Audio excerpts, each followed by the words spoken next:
नमस्कार स्टूडेंट। मैं आज आपको पढ़ाऊँगा। आज मैं आपको इंडस्ट्रियल रेवोल्यूशन बताऊँगा। इंडस्ट्रियल रेवोल्यूशन क्या होता है? इंडस्ट्रियल रेवोल्यूशन का मतलब ये होता है कि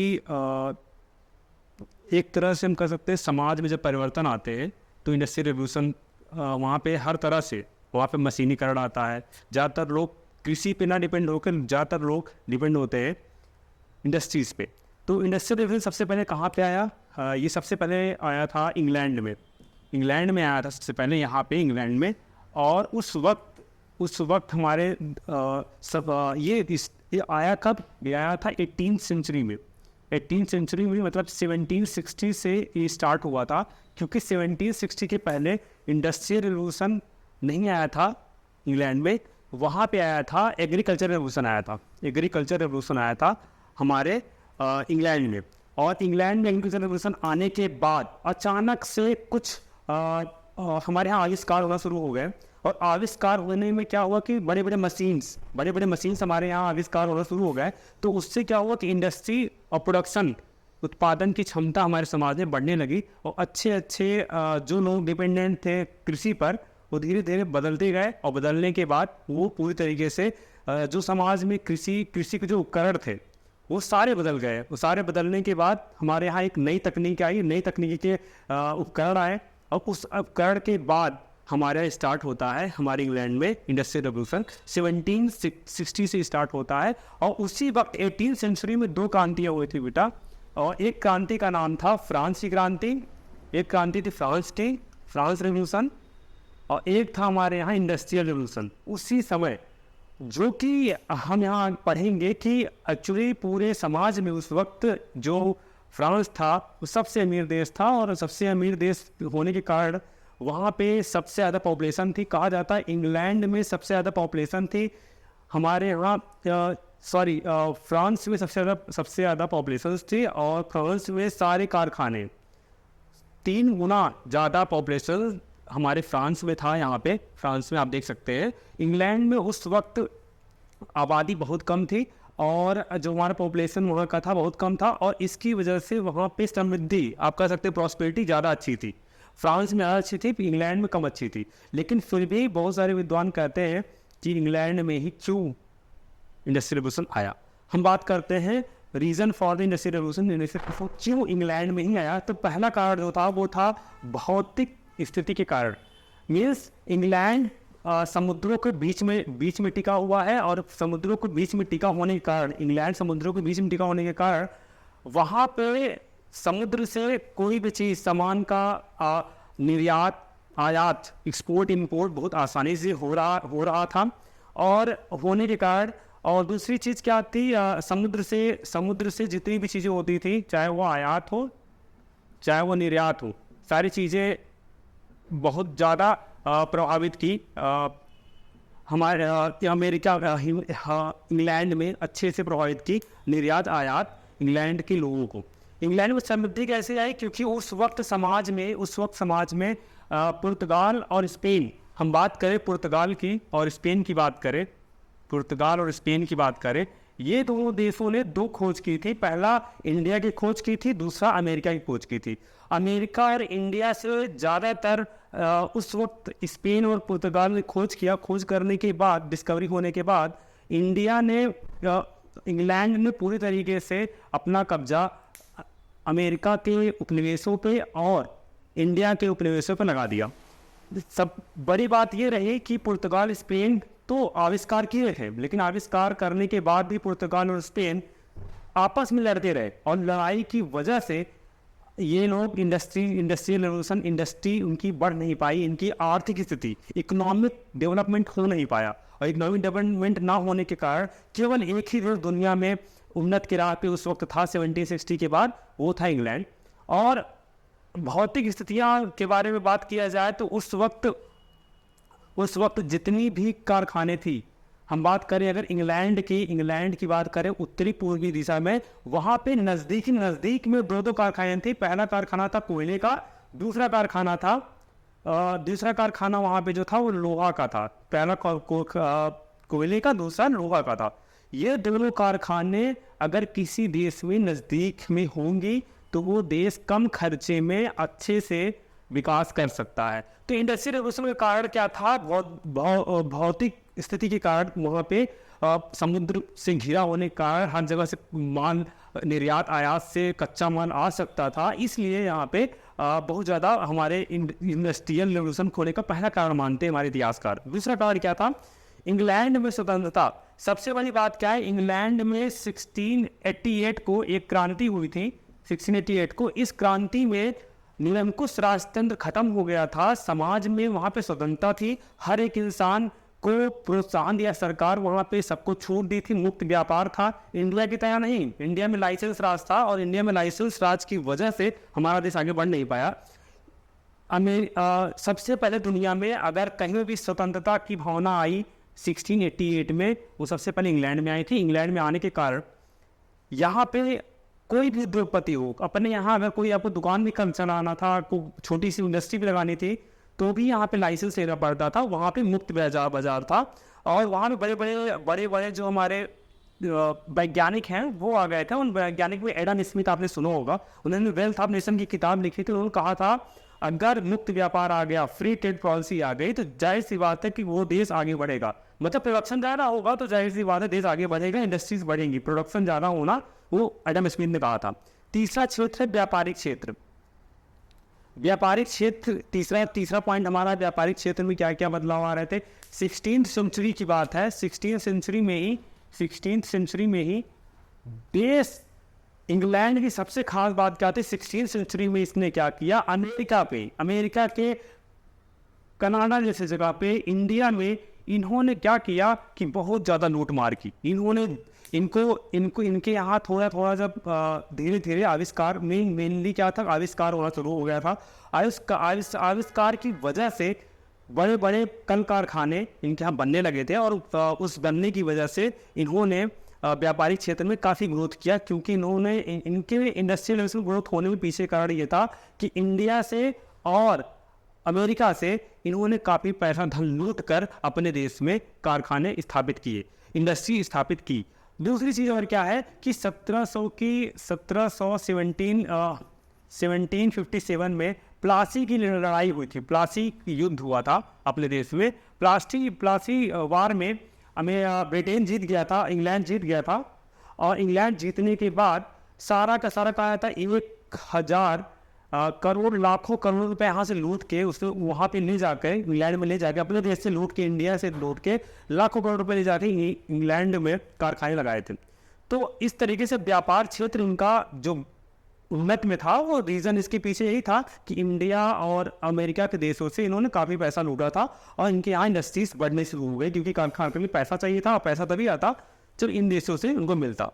अब आते हैं कोयला और लोहा खनिज की निकटता। सबसे जो इम्पोर्टेंट बात थी वो इंडस्ट्रियल रेवोल्यूशन की, कि इंग्लैंड में ही क्यों आया, क्योंकि इंग्लैंड में बहुत नज़दीक, वो कहा जाता है कि अगर समुद्र की मैं बात करूं इस इंग्लैंड की, तो समुद्र में आप कहीं भी, आप इंग्लैंड में कहीं भी खड़े हो जाइए, 49 किलोमीटर 49 किलोमीटर की दूरी पर वहाँ पे आपको एक तट मिल जाएगा, मतलब पानी का किनारा, क्योंकि ये समुद्र को बीचों बीच है, और समुद्र के बीचों बीच होने का कारण क्या है कि इसी में कोयले के भी कारखाने हैं और लोहा का भी। कोई भी समाज तब तक आगे नहीं बढ़ सकता, इंडस्ट्री डेवलप नहीं कर सकता, जब तक लोहे का आविष्कार ना हो, लोहा वहाँ पे ना हो और कोयला ना हो। यहाँ दोनों मित्रता में थी, और सरकार को कम खर्चे में स्थापित करने में आसानी हुई। जो पांचवा पॉइंट मैं आपको बताना चाह रहा हूँ कि रीज़न क्या था, कृषि क्रांति का प्रभाव।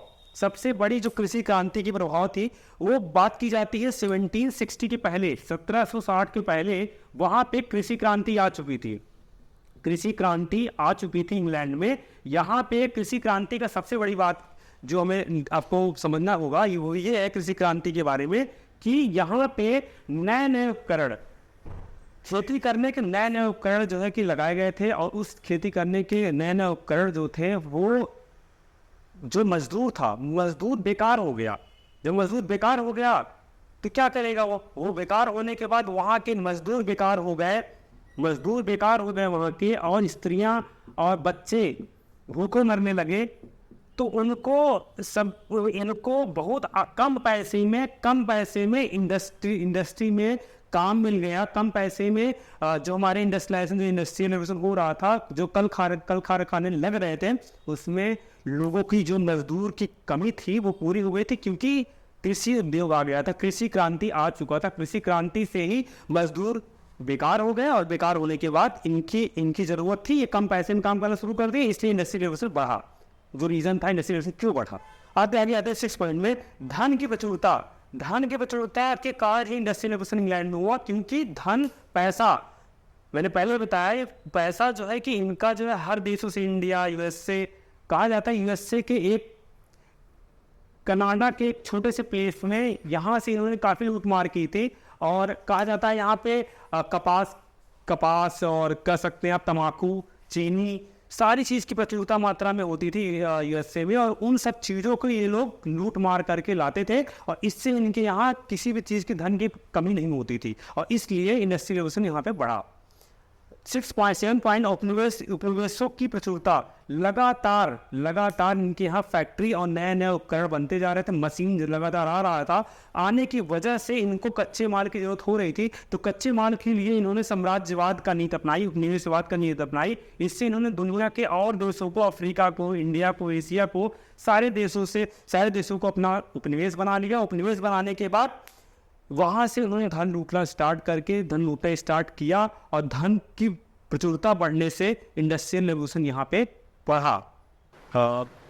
औद्योगिक क्रांति के परिणाम क्या हुए, हम उससे बात करेंगे। कारखाना अधिनियम, औद्योगिक क्रांति के परिणाम, जब इंग्लैंड में औद्योगिक क्रांति आ गई, सारे सामान, टेक्नोलॉजी विकसित हो गई, वहाँ पे इंडस्ट्रीज ज़्यादा आ गई, उस वक्त समस्या आई कि कारखाना अधिनियम, वहाँ पे कई वहाँ की सरकारों ने कारखाना अधिनियम पारित किया। और जो सबसे खास बात थी वो इंडस्ट्रियल रेवोल्यूशन का परिणाम ये था कि जो लोग अभी तक कुटीर उद्योग, मैंने हैंडीकैप इंडस्ट्री में काम करते थे, हैंडीकैप इंडस्ट्री, कुटीर उद्योग का मतलब सिर्फ इतना था कि उस वक्त लोग अपने परिवार के साथ मिल के घर में काम कर रहे थे मशीनों पे। लेकिन बाद में जब मशीनें बड़ी हो गई, मशीन बड़ी होने के बाद तो उनको अपने घर पे जो काम करते थे उन्हें जाकर किसी कारखाने में काम करना पड़ा। ऐसे इसी वजह से जो लोग पहले छोटे छोटे कारखाने चलाते थे, उनको मजबूर होकर बड़े बड़े कारखानों में नौकरी करनी पड़ी।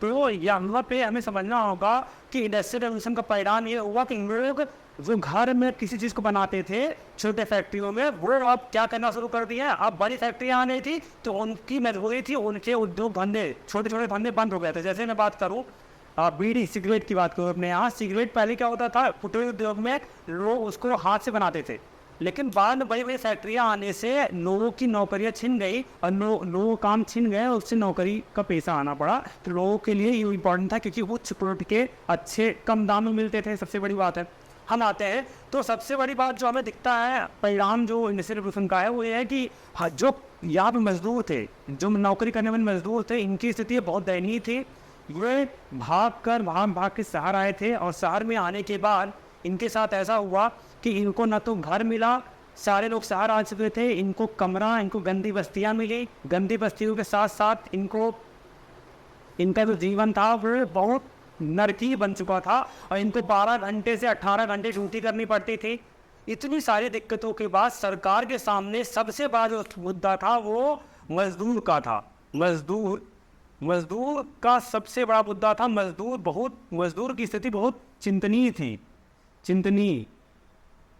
बहुत दयनीय थी, आप कह सकते हो दयनीय मजदूर की स्थिति हो गई थी, क्योंकि फैक्ट्री में काम करने वाले गाँव से जो लोग आए थे उनको अच्छे से घर नहीं मिला। जैसे आज के टाइम मुंबई में चाल की बात करो, मुंबई में जितनी चालें हैं उसी के समान वही सेम कंडीशन यहाँ भी हुआ था कि चालों की तरह गंदी बस्तियों में छोटे छोटे गलियाँ थी, गंदी, तो वहाँ पे लोगों की ज़िंदगी नरकी हो गई। 15 से 12 घंटा 18 घंटे काम करना पड़ता था। तो सरकार ने लोगों को राहत देने के लिए कारखाना अधिनियम लाया 1802 में। 1802 में जो आया था उसका मेन जो मुद्दा था वो ये था कि स्वास्थ्य और उत्थान के लिए इन्होंने नियम बनाया था कि हर इंसान को 12 घंटे से ज़्यादा काम नहीं करना है। सरकार ने 1802 में जो लाया था, इनका मतलब यह था कि सबको 12 घंटे तक काम करना होगा और स्वास्थ्य के लिए 12 घंटे तक काम करना होगा।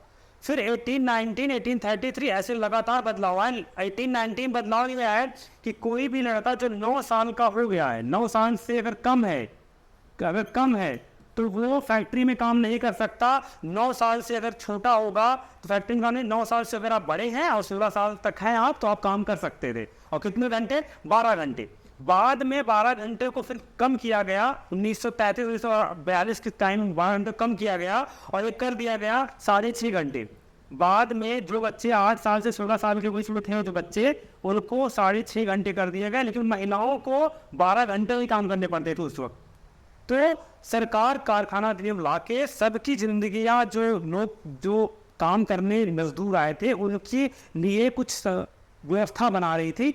1852-1864 तक आते आते लास्ट में सरकार ने कहा 6 बजे आप काम करने आओ और शाम को 6 बजे चले जाओ। सुबह 6 बजे आओ, सुबह शाम को 6 बजे चले जाओ, या 7 बजे आओ आप और 7 बजे आप चले जाओ। तो ये नियम अच्छा था लास्ट में। लेकिन बाद में 1931 में क्या हुआ कि सरकार ने कहा दिया कि अगर आप बच्चा, छोटा लड़का 14 साल से छोटा है तो वो कारखाने में काम नहीं कर सकता। मतलब आप क्या समझ रहे हैं? आपको ये सीख मिली होगी कि 1802 से 1931 के बीच में बच्चा पहले 8 साल का काम कर सकता था। पहले बच्चे यहाँ पे बच्चे काम कर रहे थे। यहाँ पे 5 साल से बच्चे 8 साल से काम कर रहे थे। बाद में 8 साल से 9 साल बढ़ा, 9 साल से 12 साल, फिर 13 साल, ऐसे बढ़ते बढ़ते लास्ट में 14 साल के अगर नीचे आप हैं तो आप कारखाने में काम नहीं कर सकते, क्योंकि कारखाने में गंदी गैस आते थे, केमिकल्स होते थे। और केमिकल्स के लिए यहाँ पे 1850 में सबसे बड़ी बात जो की गई थी वो वहाँ पे जालियाँ बनाई गई थी। जालियाँ इसलिए बनाई गई थी कि लोगों को सुरक्षा में से केमिकल से या लोगों को बचाया जा सके। दूसरी पॉइंट क्या था जो परिणाम निकले, पहला तो हो चुका है। औद्योगिक नगरों का विकास। सबसे बड़ी बात क्या है कि गांव में जो कुटीर धंधे चल रहे थे, गांव के लोग बहुत खुश थे अपने काम को लेकर, क्योंकि हम खेती करते थे, छोटा सा कुटीर उद्योग था, अपना चलाते थे। लेकिन जब कुटीर उद्योग, उनका छोटा उद्योग बंद होने लगा, क्योंकि बड़ी फैक्ट्रियां आके कपड़ा सस्ते में बेच रही है, सारी चीज सस्ते में बेच रही थी, इसलिए नगरों का विकास होने से, बड़े बड़े नगरों का विकास होने से, शहरों का विकास होने से उन्हें गाँव से शहर भाग के आना पड़ा। औद्योगिक नगरों का विकास जो हुआ, शहर में भाग के लोग आए काम करने, तो उनकी जिंदगियां बहुत खराब होती चली गई। और बाद में हमारे यहाँ नगरों का विकास हुआ, नगरों में शहरों का विकास हुआ, अर्बनाइजेशन हमारे यहाँ आया। अर्बनाइजेशन आने से हमारे यहाँ शहरीकरण, या हम कह सकते हैं इंग्लैंड में शहरीकरण बहुत तेज़ी से फैलने लगा। और उस तेज़ी से फैलने के कारण जो है कि वो सबसे बड़ी रीज़न थी इंडस्ट्रियल रेवोल्यूशन का। इंडस्ट्रियल रेवोल्यूशन अगर आएगा, इंडस्ट्री अगर आएगी, टेक्नोलॉजी आएगी, जाहिर सी बात है अर्बन बढ़ेंगे, शहरीकरण बढ़ेगा। तीसरे पॉइंट में आते हैं राष्ट्रीय संपत्ति में वृद्धि।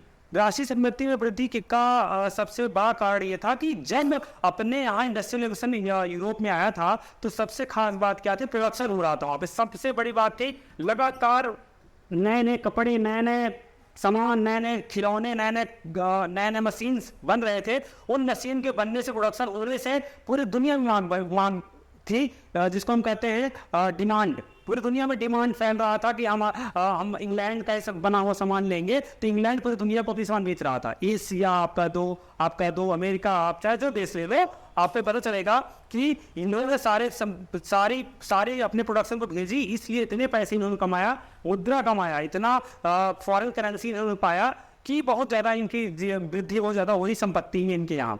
चौथे आते हैं यूरोप में वर्ग संरचना। सबसे बड़ी बात क्या थी उस वक्त? जो यूरोप की दशा थी वो थी वर्ग संरचना। हम समझेंगे, थोड़ा सा एक पॉइंट समझ लेते हैं।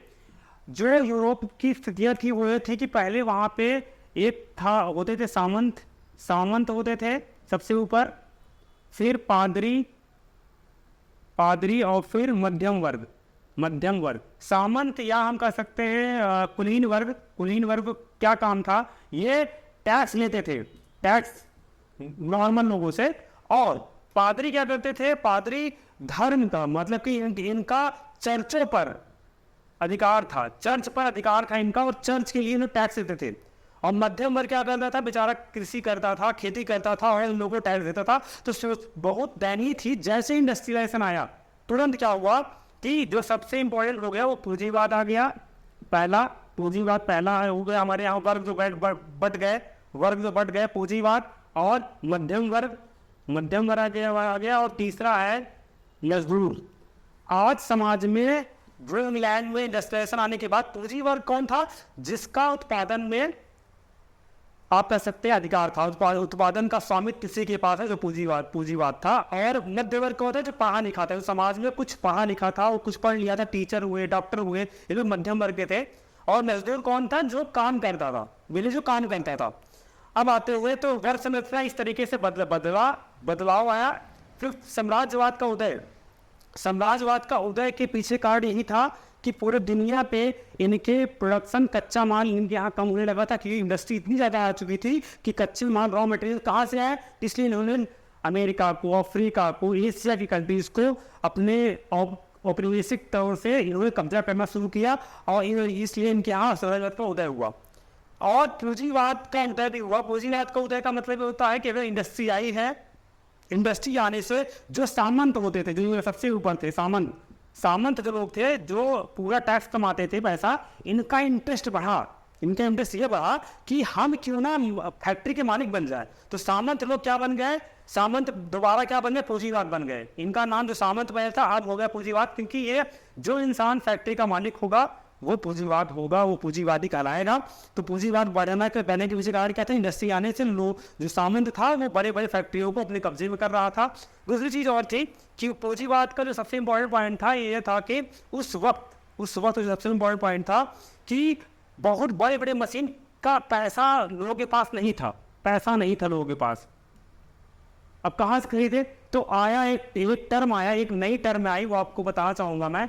इन्वेस्टमेंट आया, इन्वेस्टमेंट। उसी समय से बॉन्ड आया। क्या होता है, आप कह सकते हैं इंश्योरेंस टाइप में, इंश्योरेंस और फंड। ये इसकी व्यवस्था आई कि लोगों ने उधार लेना शुरू कर दिया। बड़े बड़े इन्वेस्टमेंट, मतलब जो हमारे इंजीनियर थे, डॉक्टर थे, ये लोगों ने इनका कुछ पैसा लेकर ये लोग उनको ब्याज देते थे बदले में, और इसका पैसा सारा इकट्ठा करके ये लोग मशीन लेना शुरू कर दिए, जो हमारे पूंजीवाद थे, और बड़े बड़े फैक्ट्री बनाना शुरू कर दिए। इससे पूंजीवाद का विकास हुआ। इंडस्ट्रियलाइजेशन के बाद इन्वेस्टमेंट भी आ गया। लास्ट में आता है समाजवाद का उदय। क्या होता है समाजवाद, सबसे इंपॉर्टेंट पॉइंट है इंडस्ट्रियलाइजेशन का। पूरे मतलब मजदूरों की स्थिति दयनीय थी। मजदूरों की दयनीय के पीछे कारण क्या था, पूंजीवादी हमेशा मजदूरों के लिए कुछ ना करना, उनको मजदूरों की स्थितियाँ बहुत दयनीय थी। बल्कि कह सकते हैं, आप कह सकते हैं देश में, समाज में अमीर होता जा रहा था, गरीब होता जा रहा था। Rich become richer and poor become poor. So reason ये था कि जो पूंजीवादी आदमी था वो मजदूर वर्ग को दबा रहा था, और मध्यम वर्ग जो था, मध्यम वर्ग बढ़ रहा था, क्योंकि वह पढ़ा लिखा शिक्षित वर्ग था।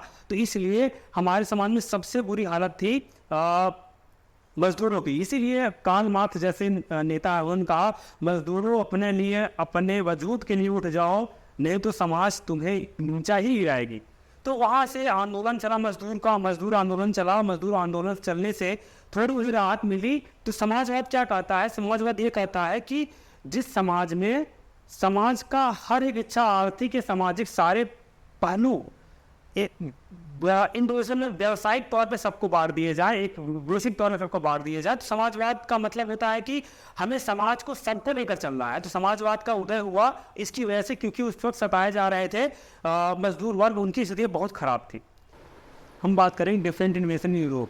इंडस्ट्रियल रेवोल्यूशन के टाइम, हाँ, उस वक्त इंडस्ट्री इंग्लैंड में डिफरेंट इन्वेंशन हुए थे, डिफरेंट आविष्कार हुए थे टेक्नोलॉजिकल। समझते कैसे हुए थे। सबसे पहले वस्त्र उद्योग, टेक्सटाइल इंडस्ट्री आई थी वहाँ पे 1733 में। क्या हुआ था, जेम्स के नाम का एक आदमी था जिसने फ्लाइंग शटल नाम का एक मशीन बनाया था। उस मशीन का काम क्या था कि कपड़े को बुनना, मशीन का काम था कपड़े को बुनना। फिर बाद में 1765 को जेम्स नाम करके आदमी आया जिसने स्प्रिंग जेनी करके एक मशीन बनाया। उसका काम क्या था, सूत को काटना, जितना आसानी से सूत को काटा जा सके।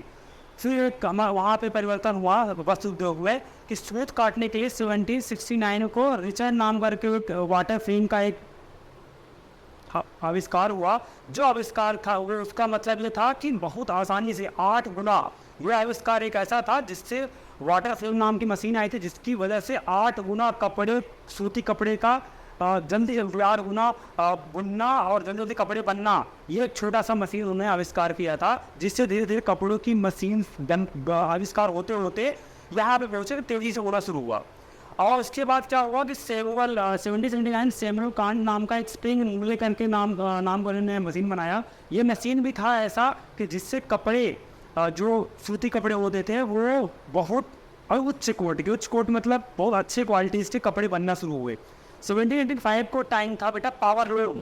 दुनिया में एडवर्ड कार्टराइट नाम का जानने वाला व्यक्ति इंग्लैंड में पैदा हुआ था 1785 को। उसने एक मशीन बनाई जिसका नाम था पावर लूम। दुनिया में आज तक कहा जाता है ऐसी कोई भी क्रांति नहीं हुई जिससे आप कह सकते हो पावर लूम का ये महत्व था कि बहुत क्रांतिकारी कपड़े उद्योग में क्रांति आई। क्रांति का मतलब होता है कि लगातार ज़्यादा से ज़्यादा कपड़े बनना, ये शुरुआत पावर लूम मशीन आने से हुई। 1792 में कॉटन की एक जिन बनी जिससे कॉटन के कपड़े बहुत तेज़ी से बनना शुरू हो गए।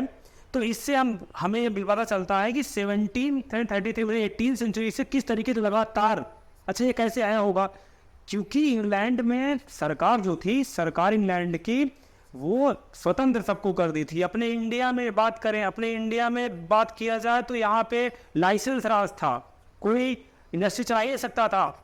बहुत मुश्किल से अपने यहाँ इंडस्ट्रियलाइजेशन बढ़ा है, अभी भी बहुत ज़्यादा अच्छा नहीं हुआ है। क्यों? यहाँ पे लोगों को स्वतंत्रता थी, सोच की। वहाँ की सरकार ने कहा तुम्हें जो करना है वो करो। तो लोगों ने दिमाग लगाना कि एक मशीन रोज हर साल 2 साल में देखिए आविष्कार हुआ है, तब जाके वस्त्र सबसे अच्छे कपड़े की इंडस्ट्री वहाँ आई। इसीलिए उन्होंने पूरी दुनिया को कपड़े पहनाए, कपड़े बेचे। आगे आते हैं कौन कौन इन्वेंशन और हुए थे। कोयला और लोहा व्यवसाय। सबसे जो कोयला लोहा की बात थी, कोयला में अब्राहिम डुर्बी नाम करके एक आदमी 1750 में इंग्लैंड पैदा हुआ था। वो आदमी कोयले का पहले क्या होता था, लकड़ी को जलाकर जो राख होती थी वो कोयला बनता था। तो लकड़ी को जलाते वक्त किसी बड़े लोहे को पिघलाना आसान नहीं होता था, इसलिए इब्राहिम डुर्बी ने एक ऐसा पत्थरों वाले कोयला लाया कि पत्थर वाले कोयला से ईंट के भट्टे आप कह सकते हो, या आप कह सकते हो बड़े बड़े लोहे पिघलाना आसान हो गया, क्योंकि लकड़ी से आप कहाँ तक पिघला पाओगे लोहे को। तीसरे पॉइंट पाते हैं, फिर हेनरी कर्टन नामक आदमी आया और इसने जो लोहा था उस लोहे को शेप देना शुरू कर दिया। जैसे आप क्या कह सकते हैं, पंखा आपको देखना है, पंखा आप देखिए, पंखे को देख लीजिए, आप देख लीजिए, आप बड़ी बड़ी मशीन देख लीजिए, उसको शेप करना किसने लाया, उसको किसने बनाया, शेप करना कैसे लोहे को शेप किया जाता है। तो वैसे हमारे यहाँ डेस्क बेंच आप देखिए जो लोहे की होती है, गोला आप कह सकते हो, तो किसने बनाया था, हेनरी कर्टन ने। सबसे पहले आदमी ने लोहे को शेप देना शुरू किया, जिस तरह से चाहेगा। बॉक्स बनाना है लोहे को, जो बच्चे बॉक्स यूज़ करते हैं, ड्रम बॉक्स यूज़ करते हैं स्कूल में जाते वक्त, इन्होंने ही बताया था कैसे उसे शेप करना है। आगे आते हैं रसायन उद्योग उनके यहाँ आया, और रसायन उद्योग में सबसे खास बात 1779 की हुई। सीवे करके आदमी था जिसने क्लोरीन के पहले के ज़माने में दूध डाल के और सब चीज़ डाल के लगभग 6 महीना रखा जाता था। फिर बाद में जो सूती होता था, सूती कपड़े पे दूध और 6 महीने से सड़ा हुआ चीज़ डालकर तब उसको वैसे पेंट किया जाता था। मतलब पहले जो घर होते थे, पहले जो कपड़े होते थे, वो कपड़े को बनने में 6 महीने लगता था, कलर करने में। लेकिन इन्होंने क्या किया, जो 1779 सीले ने एक ऐसी क्लोरीन लाई कि जैसे ही सूती कपड़ा है उसमें कोई भी कलर डाल दो, क्लोरीन करके कलर आता था, उसको डाल दो तुरंत उस कलर का हो जाता था। तो ये बहुत बड़ी इन्वेंशन थी, जो कि पहले 8 महीने में एक शर्ट बनती थी कि उसको रंगना कैसे है, कलर करने के उसका ही नहीं, लोगों के पास पता ही नहीं था। 1785 की क्या हुआ कि फ्रांस में रंगाई का काम बहुत तेज़ी से शुरू हो गया। जो पहले कई महीने में एक कपड़ा तैयार होता था, रंगाई होती थी, उसको एक दिन में कई कपड़े रंगना शुरू हो गए। तो यहाँ से एक क्रांति आ गई कपड़े को पेंट करने में, जो कपड़े कलर होता है। फिर यहाँ पे क्या बदलाव है, डिफरेंट वजह क्या है, यातायात के साधन की भी विकास। सबसे बड़ी बात क्या है, न्यूकॉन करके 1712 में एक ऐसा आदमी है जिसने भाप की मशीन बना दी। भाप की मशीन क्या होता है, कोयला हो, कोयले में पानी डालते जाइए आप, और वो जो भाप निकलता उससे ट्रेन चलना शुरू हुआ, उससे से बड़े बड़े पहले की जो मशीन थे, गाड़ियाँ थी, जो सब कुछ भाप के इंजन से चलती थी। इसके पहले कौन सा इंजन था? इसके पहले किसी से लोग काम करते थे, जल और वायु। वायु जो हम लोग देखते हैं बड़े बड़े पहाड़ों इलाकों पे बड़े बड़े जो रिंग टाइप में होते हैं, तो वायु की एनर्जी और पानी से लोग एनर्जी पैदा करते थे। तो बाद में जेम्स वाट करके जो आदमी आया था, जेम्स वाट ने ही सबसे बड़ी बार भाप के आविष्कार किया था। ट्रेन का भी लोग मानते हैं कि आविष्कार उसमें ही उसकी कुछ देन थी। फिर क्या बात है, हम Duke of the bridge water, इसने सबसे पहले दुनिया में, इसके ही मस्तिष्क में आया कि नहर का आविष्कार करते हैं, क्योंकि इंग्लैंड पूरी तरीके से एक समुद्र किनारे था, पानी अंदर था, तो वहाँ पे नहरों की बहुत ज़रूरत थी, क्योंकि जब नहर होगा इंडस्ट्री तभी बढ़ेगी जब वहाँ पे रोड होंगे, इंफ्रास्ट्रक्चर होंगे, और जब इंफ्रास्ट्रक्चर होंगे तो ड्यूक जो आदमी करके था उसके दिमाग में आया कि हम बनाते हैं नहर। तो उसने लोहे की पानी के ऊपर नहर बनाना शुरू किया। सबसे पहले वो पूरी दुनिया में, ब्रिटेन में, यहाँ इसके दिमाग में आया था। उसके बाद स्कॉटलैंड का एक आदमी था, मैगडन नाम था, उसने सबसे पहले रोड मिट्टी के होते थे। इसमें क्या किए, इसने तुरंत छोटे कंकड़ पत्थर डाल कर रोड बनाना शुरू किया। उसको पता भी नहीं था, जो आज आप रोड देखते हैं नॉर्मल, वो उसको ये लग रहा था उसके दिमाग में आया कि अगर हम कंकड़ पत्थर लेके डालेंगे और कुछ दिन बाद लोग चलेंगे तो दब जाएगा, तो रोड अच्छा बन जाएगा। तो उसके दिमाग में पहले के कच्चे जो सड़कें होती थी, सड़कें बहुत कच्ची होती थी। बाद में इसके दिमाग में पत्थरों से यूज करते हैं, तो इन्होंने आविष्कार किया। बाद में आगे लोगों ने और सोचा, तो एक अच्छी जो आज सड़कें आप देखते हैं वहीं से स्टार्टिंग हुआ था। आगे आते हैं संचार वाहनों का आविष्कार। अगर हम बात करें तो अगर हम संचार, कम्युनिकेशन कैसे होता था, तो सैमुअल मोर्स करके नाम का आदमी 1837 में आया, वहाँ पे 27 का आविष्कार 1837 किया। इंडिया में अभी 1999-2010 तक छोटी मोबाइलें थी, वही 27 यहाँ पे लोग बहुत कम देख पाए थे। क्यों? क्योंकि सबसे पहले यूज करने वाला देश इंग्लैंड ही था। 1837 में 200 साल वो यूज कर लिया था, हम लोग यूज कर रहे हैं क्या? टेलीफोन। तो दुनिया में इनके यहाँ आविष्कार जो हुए थे, इस आविष्कार की बदौलत इंडस्ट्रियल रेवोल्यूशन यहाँ फैला।